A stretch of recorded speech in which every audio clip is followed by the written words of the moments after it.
What is going on, ladies and gentlemen? Another Glock clone. There are so many Glock clones, and I guess that's a good thing. Options are always a good thing. Today, we have the Anderson Manufacturing Kiger 9C, but we have the Pro Edition. And the Pro is like the tactical model. It's got some slide cuts, better sights, a few other things that we're extended controls, a few other things that we're going to go over. But the one thing I really want to stress, as we would expect with Anderson, they are going to be a budget-friendly handgun.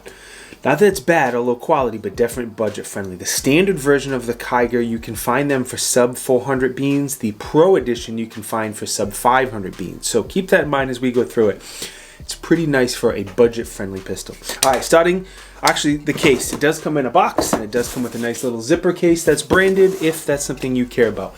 I want to talk about the magazines. You can either get this gun with a 15 or a 10 round Magpul magazine. Now it only comes with one, and I normally like to see more than one magazine, but when it comes to budget friendly guns, I'm always hesitant. And now that I'm looking at this magazine in my hand, that's a Glock magazine. That doesn't matter, but it normally does come with the Magpul magazine. Let's chat about the grip. The grip is probably my favorite feature on this particular gun. It's a very nice grip. I believe it's made by SCT. The magwell does have a slight magwell, very small, nothing big in there to help funnel those magazines, just a little bit, and it is compatible with the SCT magazine if you want to add that to it, if you want something a little better. The front of that magwell has a little bump out for your hand, and my hands fit in there perfect and feel really good. If you have huge hands, that may not be the case. But the thing I really like about the grip is going to be the grip angle is great. Doesn't have that big Glock hump, which I'm not a big fan of. The texture is very good. For those who care, I think it's a very aesthetically pleasing grip. It's a good looking grip. The texture on both sides is perfect. It's nice and aggressive. It's not too aggressive. I think they nailed the texture and the feeling of that of the side grip. But on the front and the rear, you have these lines on the front and the bad grip, and that's okay. It's not bad. 9mm doesn't have a ton of recoil, and the gun doesn't jump or anything, so those lines aren't an issue. But I wish that texture was on the front and the back, that was on the sides as well. If I had my way, I would put that texturing on all four sides is what I would want. The trigger guard has a pretty aggressive undercut, help you get up a little higher on the gun. That I like a lot. The front and the bottom of the trigger guard also has some lines to help your support hand grip in there and not lose its place on the trigger guard. The magazine release is extended, so it's very easy to reach, and it does drop the magazines freely.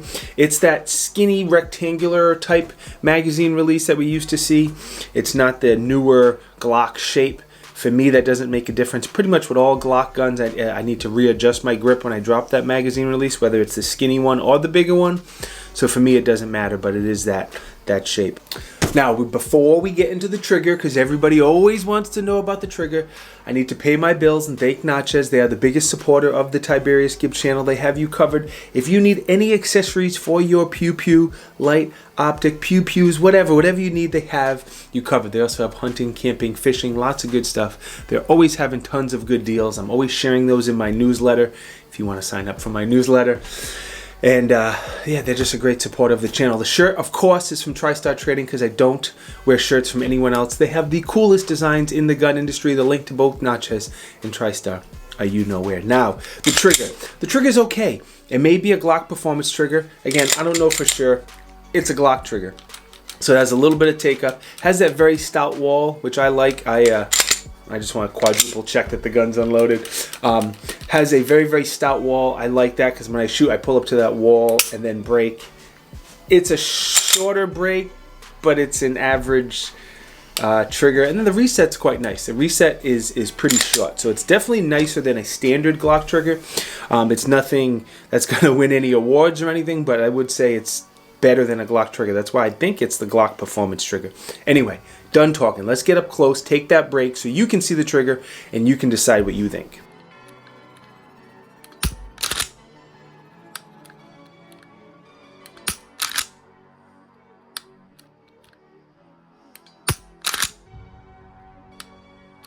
Alright, the rail on the gun, standard 1913 rail. There's 4 cutouts on there, so you're going to be fine putting a Streamlight, a Surefire, an Inforce, whatever you want. I recommend a TLR 7A or an X300.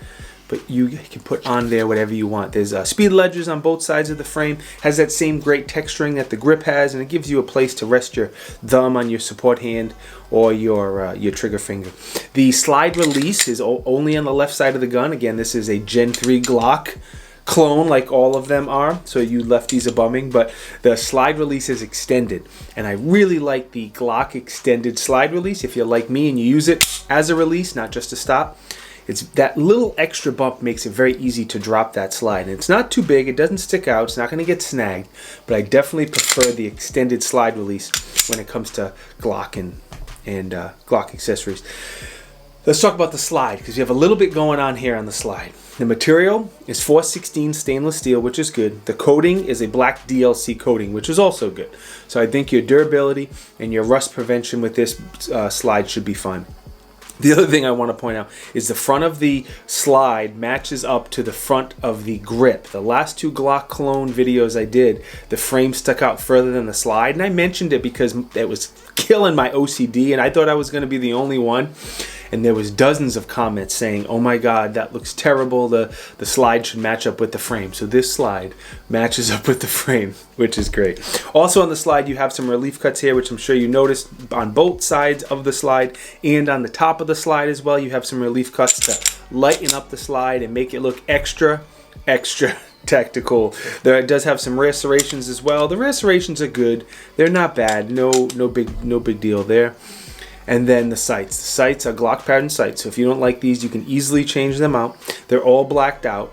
Most important, they're metal sights. They're not plastic. So thank you to Anderson for that. They are suppressor height. So if you're going to run an optic, that's perfect to run an optic. All blacked out, suppressor height. Cool. And I actually shot this gun quite a bit with the iron sights because I was waiting for this. I probably shot 100 rounds or so with the irons because I was waiting for the Swamp Fox to come in, and yeah. All right, speaking of the optics cut in Swamp Fox, the optics cut is exactly what I would want a company to do when they're making a budget-friendly Glock. So what I mean by that is there's no accessory plates. Anything that's an RMR footprint is going to screw right down to the slide. So as far as durability, that's what I prefer. I don't like those accessory plates. It just gives an extra, makes the optics sit a little taller, gives another thing that could break, more screws in there that can back out. I'm not a huge fan of accessory plates if the gun is being used for self-defense or home defense or anything like that. So on a budget-friendly gun, I definitely would prefer the RMR footprint, and I would prefer it screws right down to the slide. Before I take this gun apart, let me quickly talk about holster compatibility. The 3 or 4 holsters I have that are made for a Glock 19, it worked in there no problem. Especially if you have a light on there, you really will probably be okay, but I can't guarantee it. You have to try your holster. On the Anderson website, they do have a list of companies who make holsters specifically for this gun. If you don't want to take a chance and you want to get one, that's on there. But the 3 or 4 I tried worked fine. Taking this gun apart is going to be the same as the Glock. It's very easy. Of course, we triple check to make sure it's unloaded because you never want to send a round through the wall and into the neighbor's house or something. Pull back slightly on the slide, pull down on the takedown levers, pull the trigger, and the slide should slide off if you've had enough coffee. And I clearly did not have enough blackout coffee. Plug. We're going to pull back on the slide, pull down on the takedown, pull down on the takedown levers, pull the trigger, and the slide comes off. I think part of the reason I have an issue taking this gun apart, if you look at the takedown levers, they're kind of sunken in to the frame where that speed ledge is, and it's a little bit harder to reach them unless you get some nails.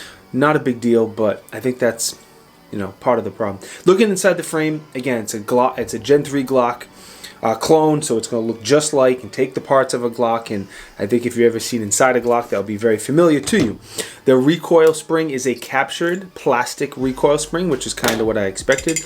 And then the barrel's got some fancy fluting on it, but it's a pretty standard 3.9-inch Glock 19 type barrel. It's made from 416 stainless, which is great. It has that same DLC finish as the slide, which is a good thing. The fancy fluting on the barrel and the hood. It's had a very, very nice crown, actually, and it's a standard 1 in 10 twist. Regardless of the barrel, it's probably going to outshoot you. It's definitely going to outshoot me. It's fine, man. There's nothing wrong with it. All right. The dimensions are going to be pretty much, and the weight, pretty much the same as a Glock 19. Same height, width, length. It's very, very similar in size. And man, I am really struggling this morning. There we go. We're back together. As I mentioned, the Pro version comes in sub 500, the standard version comes in sub 400, so you get some pretty good value. As far as testing, I did hit the 500 rounds that I always try to hit when I test guns. And spoiler alert, 0 malfunctions. I only lubed the gun up when I got it, shot the 500 rounds, and I had 0 malfunctions, 0 issues. Everything ran smooth, so this particular gun was very good. I shot it quite a bit with the irons, like I said, while I was waiting for that Swamp Fox optic to come in, and then it was probably about a 50-50 split shooting it with irons and shooting it with the red dot. And the type of testing I did was any Glock 19 size gun is going to be a good jack-of-all-trades gun where you could use it for self-defense, home defense, EDC, going to the range. That size gun is a good jack-of-all-trades. So I did a bunch of drawing from the holster, transitions, magazine exchanges, all normal testing, all stuff that I would think people who were going to buy a gun this size would likely do with it. Through all that testing, again, 0 issues, 0 problems. The biggest pros, the grip is going to be number one. I really like the grip. Not only the texture, the shape, the feel, the look of it. Great option for a grip. The oversized controls, both magazine and slide release, especially the slide release. I really like that extended slide release. I like how the optic mounts directly to the slide. I don't have to deal with any accessory plates, steel sights, and it's made in America. So you get all that value in a gun that's made here, which is cool. As far as cons, the only thing I've gone back and forth on this, but the one magazine kind of bums me out. I know it's a very budget-friendly gun, and I go back and forth, but I don't know. I guess I would like to see a second magazine. Overall, it's a very good value, but there's a lot of competition. There's a lot of good Glock clones out there. And as I've said in my last couple Glock clone videos, I can't tell you which to get or direct you in an area. Find the one that's reliable, that you like the features for the price, because you can get them a little less than this. There's a lot of options more expensive than this. And you just got to do your research and figure out which one appeals to you the most and go from there, because there is so much competition in the Glock clone market. But this one was good to go. I did not have any issues. Let me thank Anderson. Anderson did send this out to the channel for me to review, which is very nice of them. So thank you to Anderson. Natchez, biggest supporter of the channel. We always like to thank them. TriStar, the unofficial official apparel supporter of the channel. They do also make the Tiberious Gib channel. So the links to all three, the Pew Pew, the Natchez, the TriStar, are all down you know where. Most important though, thank you guys for watching. It is truly appreciated. If you think I deserve it, please like, subscribe. The subscribe's the big one. You can drop a comment if you feel like it. I appreciate it. That definitely helps the algorithm and the YouTube people as well. But the subscription is what really matters to me and helps me the most. So if you think I deserve it, please subscribe to the channel. Again, over 90% of the people who watch these videos aren't subbed. So if you think I deserve it, click that button. I appreciate it. Santa appreciates it. I'll see you in the next video. Stay blessed. Be good. Peace.